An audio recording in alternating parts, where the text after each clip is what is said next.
Former Las Vegas police lieutenant Randy Sutton joins me now, the perfect guest for this. Randy, I want to start with the two-row app.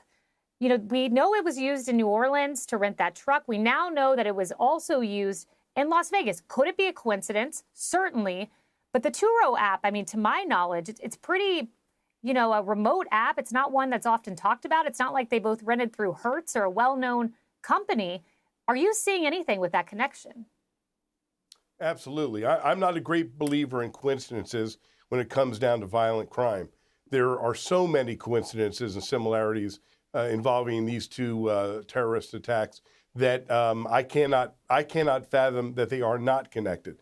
Now, of course, this is what law enforcement has to do. They have to delve into the backgrounds of the identified people, the driver, the dead driver of the Tesla, and the dead suspect in New Orleans. They're going to have to determine what connection, if any, existed between them. And this is what the investigative process has to entail, is a deep, deep dive into the pasts of both of these individuals and those associated with them. So this is going to be a very deep investigation.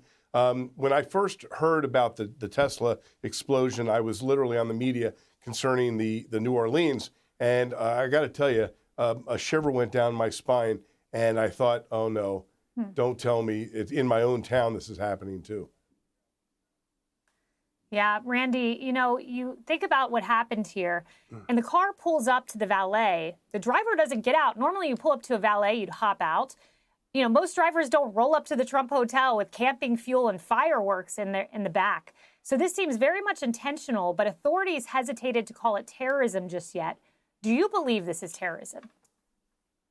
I do believe that this will wind up be considered a terrorist act. I can tell you right now that units within the Las Vegas Metropolitan Police Department that are being utilized to conduct some of these investigations would not be brought in unless there was a suspicion of that type of situation taking place. You know, this is a very, very complicated investigation. Then when you consider that it has to be done jointly with the New Orleans authorities, the FBI, who may wind up taking the entire case, we'll have to see, that this is a vastly complicated investigation. So thank God that no loss of life took place here in Vegas, but my thoughts and prayers are with the families and the loved ones of those who were killed in New Orleans. Without a doubt. Randy, thank you. Click here to subscribe to the Fox News YouTube page to catch our hottest interviews and most compelling analysis. You won't get it anywhere else.